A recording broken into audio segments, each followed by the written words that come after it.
Thank you very much, my brother Ben. First and foremost, we must start by thanking His Excellency, the President. Thank you very much, my brother Ben. First and foremost, we must start by thanking His Excellency, the President of the Republic of Kenya, who is the Commander-in-Chief of our Defense Forces, Dr. William Samuel Ruto, particularly for having honored this day in solidarity with Kenyan workers by putting on a purple suit. We cannot take this for granted. We recognize that you recognize workers, and also in your position as a worker number one. I know I want to be very brief, but I want also to tell all of you who are here, who have assembled here to listen to us, that mvua haitanyesha. Kwa ajili kule nakotoka, wana uwezo wa kusimamisha mvua tukiwa na sherehe kama ya leo. Na hiyo kasi imeanza kufanywa. Tulituma mmoja wetu anaitwa Mheshimiwa Omboko Miremba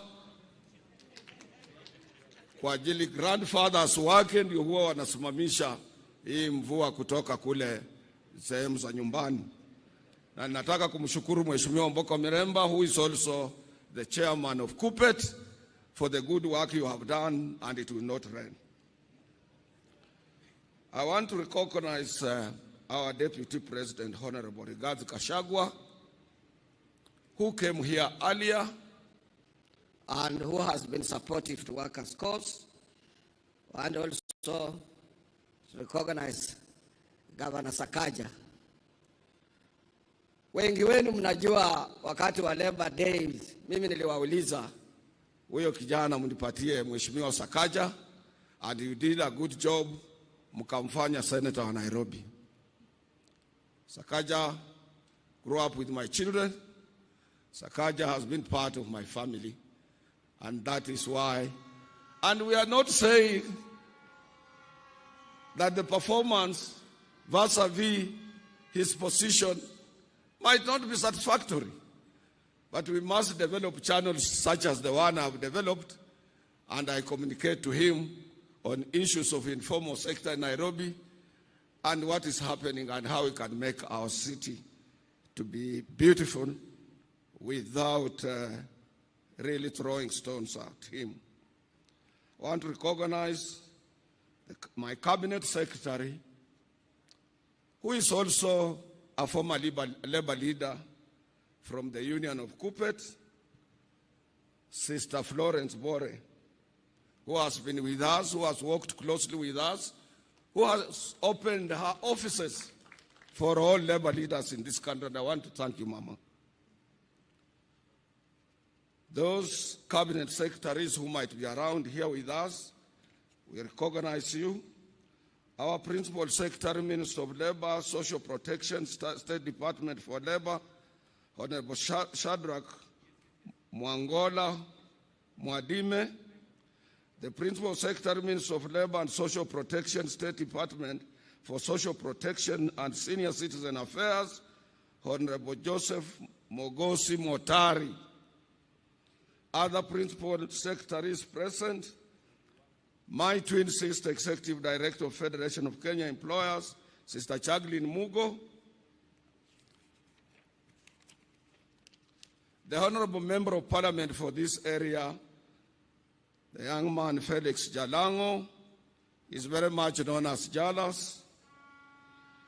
Honorable Pasaris, our women rep in this city, ambassadors and high commissioners, managing trustee of our National Social Security Fund, Brother David Koros, the Chief Executive Officer, National Hospital Insurance Fund, Brother Elijah Washira, and the Acting Director General, National Industrial Training Authority, Sister Teresa Wasike, my colleague of our sister union, Trade Union Congress, Charles Mkhwaya, and other public service unions which are around, including the universities.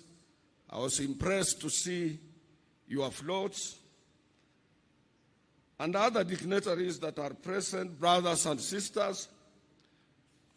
I want to be very much brief because our guest of honor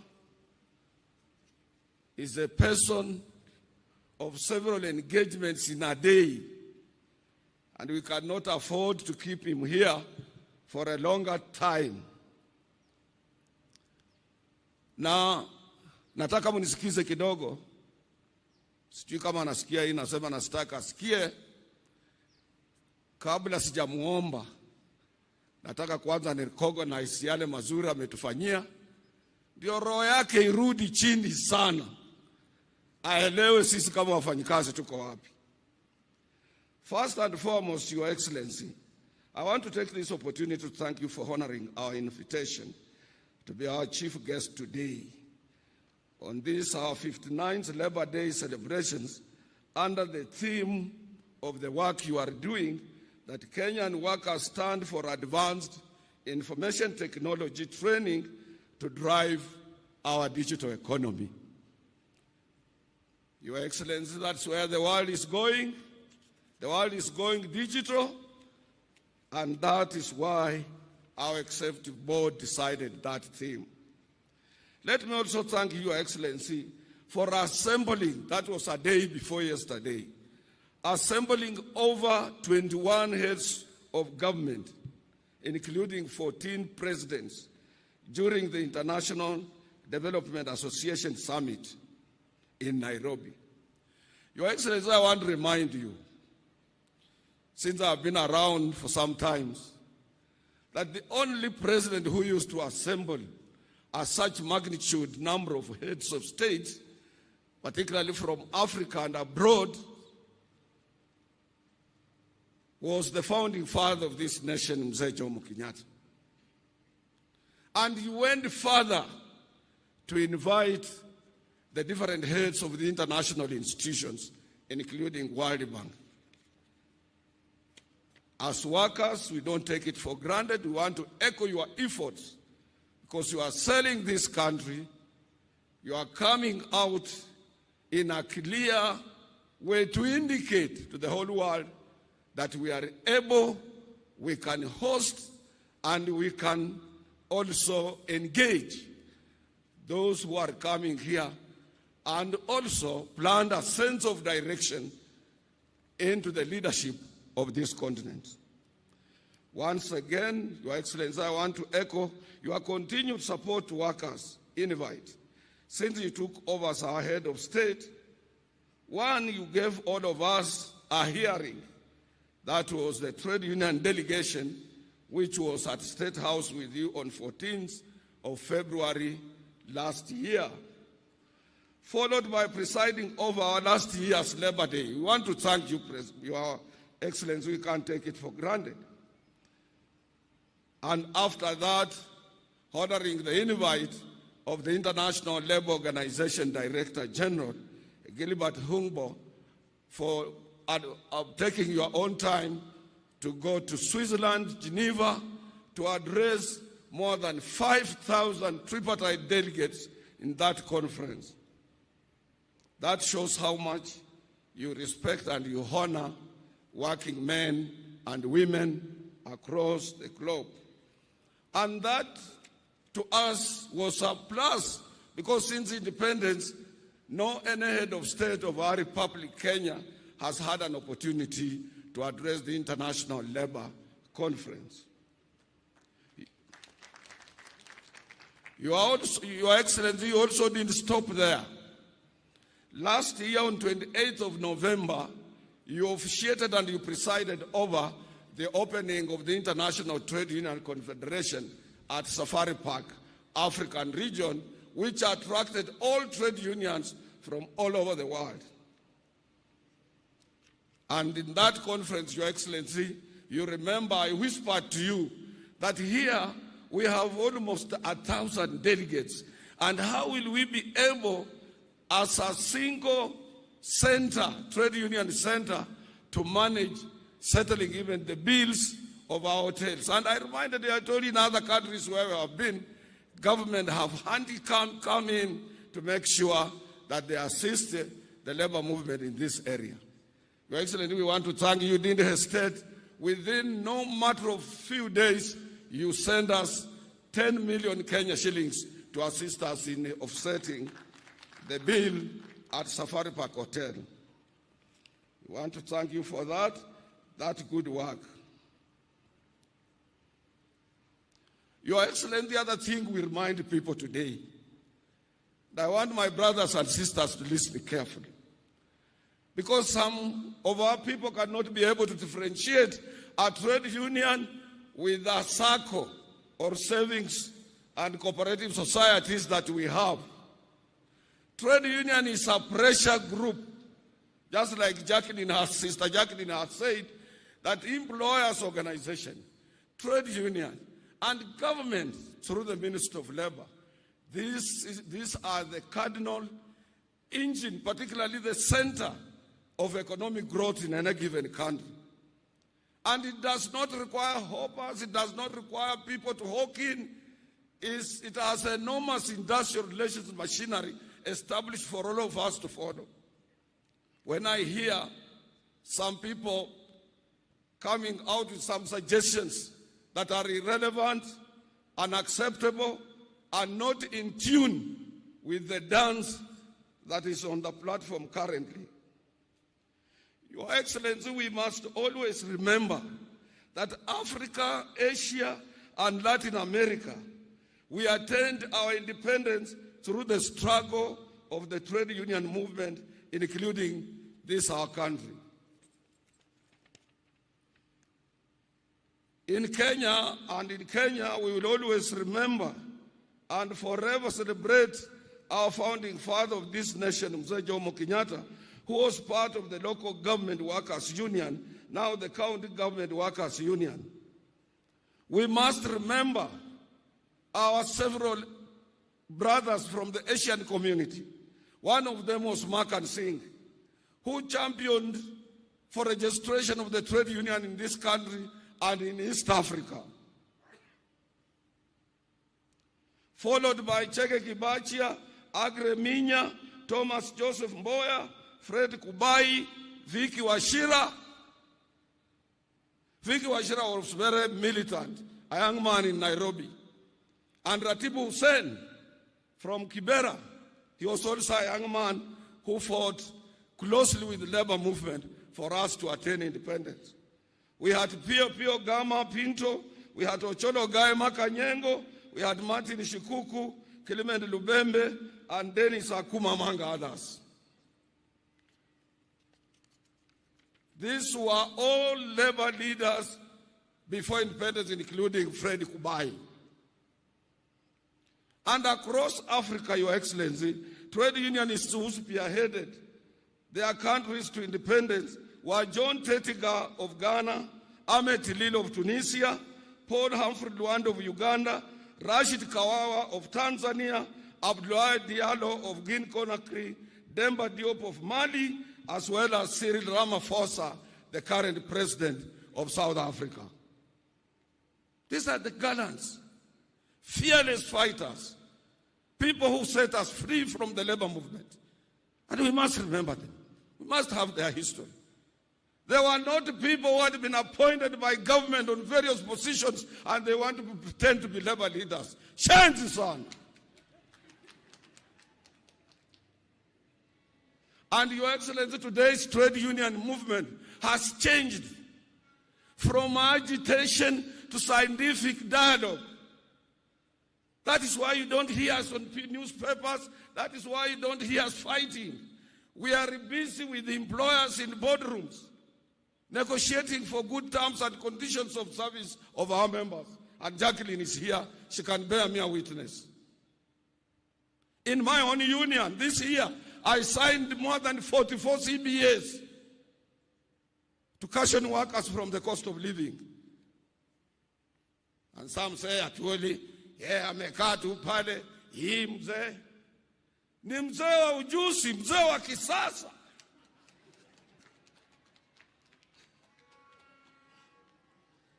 We have moved from issues of advocacy, agitation, and so on, to impress upon dialogue between us and employers.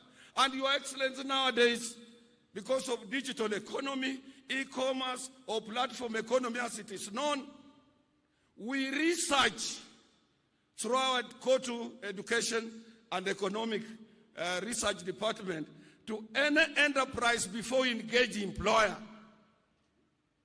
Tunaangalia huyu ametengeneza pesa ngapi.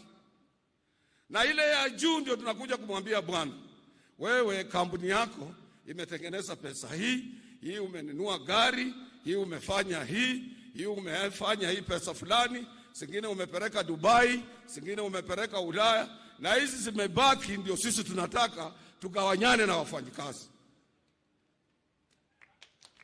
We don't come to your office to exclusive employers, and Jacqueline is here, blindly. We also look at the cost of living, consumer price indices, inflation rate in comparison with the national economic performance. And when we demand, you cannot escape, you cannot run away, because we will go to the industrial court with those facts and we will get what we want, or the employment and labor relations court. So sisi sio wajinga. Tukikuja kwako tunajua una pesa. Kama hauna tunajua hauna. Na CBA has about 40 to 30 clauses. We will look into those areas. Other areas we leave financial aside. We leave until we support you to maximize profit, and with that profit we will share. Your Excellency, as I'm standing here, we have a slogan that an injury to one is an injury to all.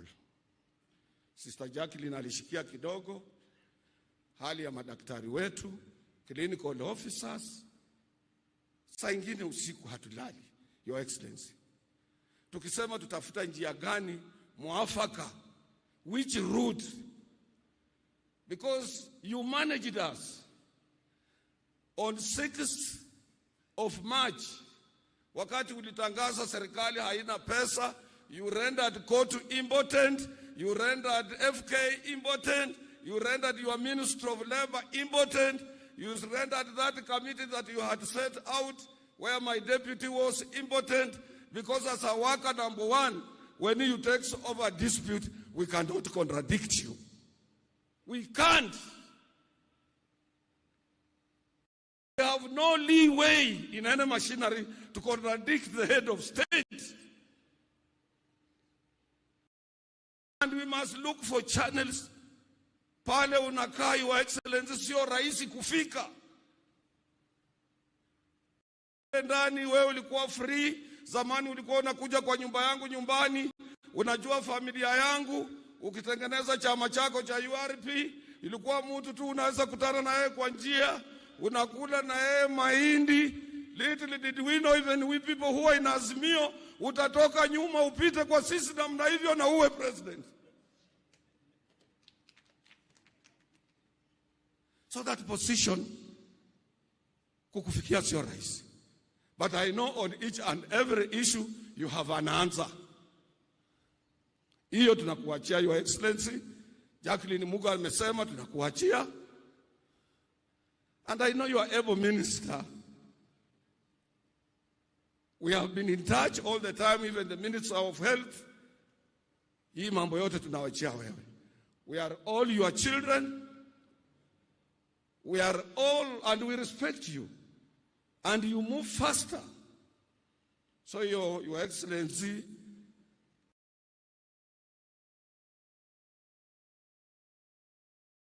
with your own wisdom, advise us, you will have an answer for us. And may God bless you.